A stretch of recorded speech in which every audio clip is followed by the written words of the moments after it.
It's a surprisingly sunny and warm October the 30th morning here in Northern Ireland. Perfect weather perhaps for talking about running shoes, because today I'm going to be saying goodbye to the Salomon Speedcross 4s and saying hello to the Salomon Wildcross.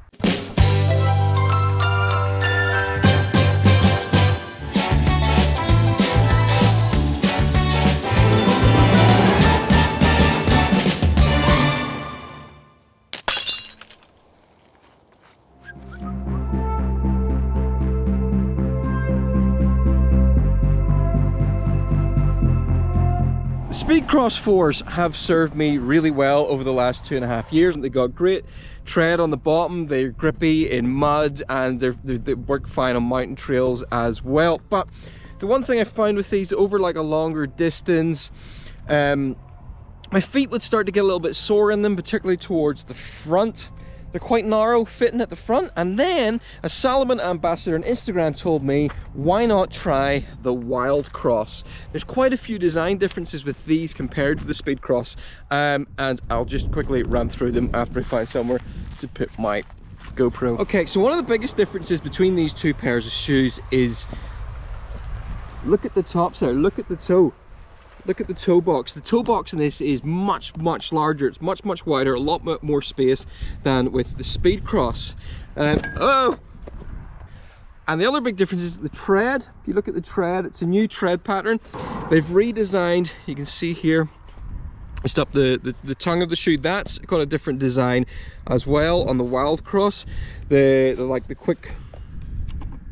quick laces are now built in directly into the tongue.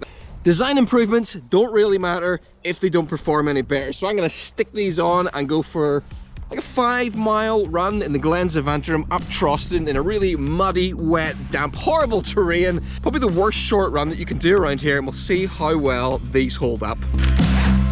Where are you going? Oh, we're not going that way. We're not going that way. We're going somewhere much worse.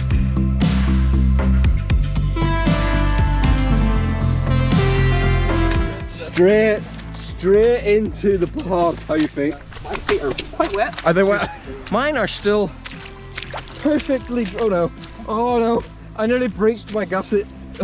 Once I get over the top of this, my feet will end up completely soaked. But because they're waterproof, because they're Gore-Tex, it traps the water, heats it up. It kind of acts like a wetsuit, and your feet stay warm. Because I'm not so much worried about wet feet as I am worried about cold feet. Well, in places.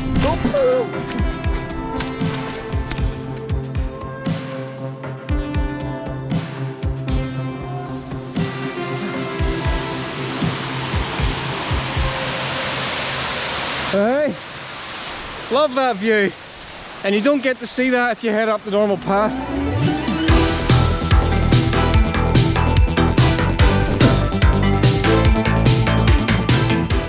At this point, you just follow the fence line and you find an old railway track.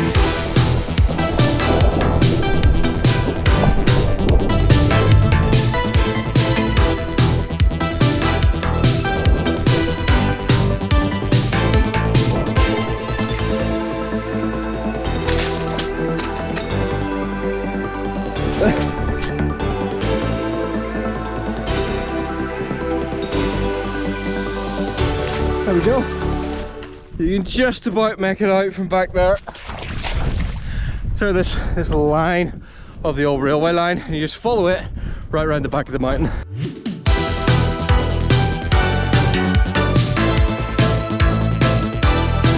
Oh, hill climbing test. Slipped a little bit there.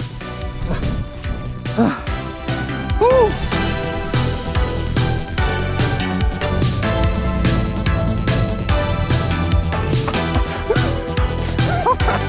Cool. Middle of nowhere, and every now and then you'll just find these old walls. At some point there would have been a bridge over this for this train that went that way. Right round the back, Charleston now, and I follow this fence pretty much up to the top. This bit's incredibly boggy. It's been raining constantly for like the last 2 days. Look at my shoe.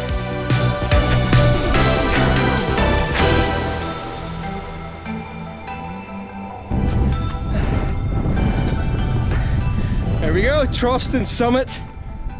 Or as you could otherwise argue, it's just like the surface of the moon up here. Look at this.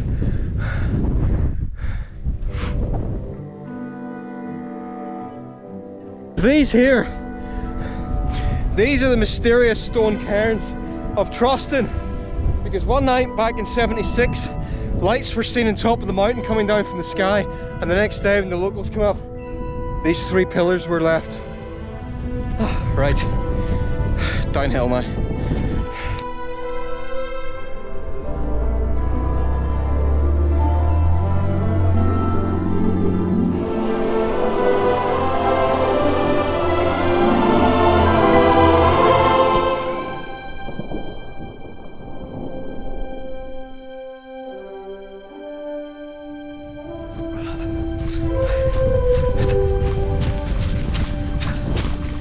This bit's great for training your ankle stability.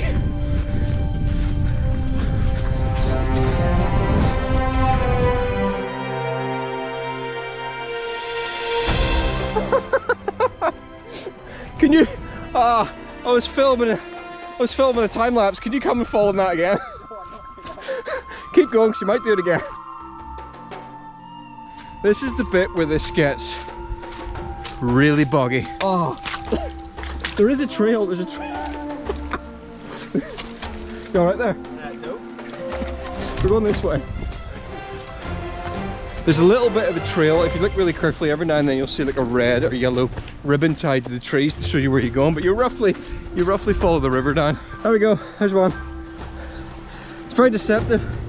They look like, come this way, you'll have a good time. The terrain is perfectly fine.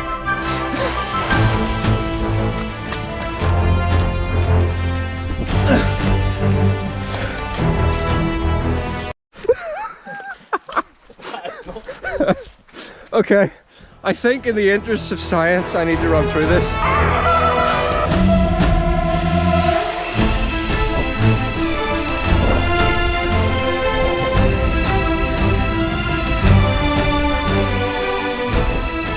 Oh, it smells terrible. It smells like manure.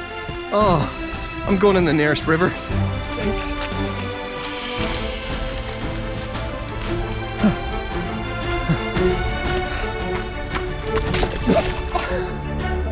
Oh!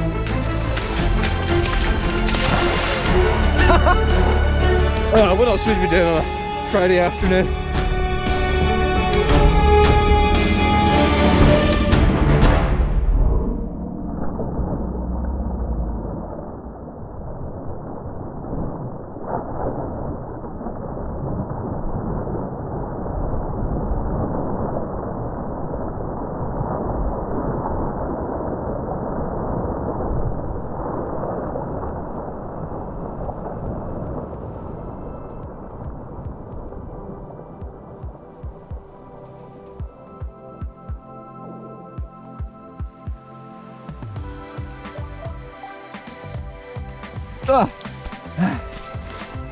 Freedom! We're back out, right. I think we need to go and dip in the river.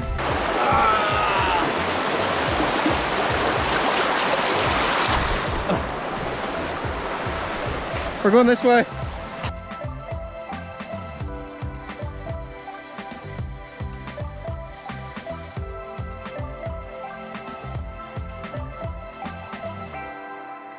Okay, so simply put, I love these. These are so much more comfortable than my Speedcross. You feel like you've got a lot more purchase when you land, and the fact that they're Gore-Tex means that my feet, yes, they're wet because they were completely submerged. My feet are wet, but they're not cold. Graham, how do your feet feel? They're wet and cold. There you go.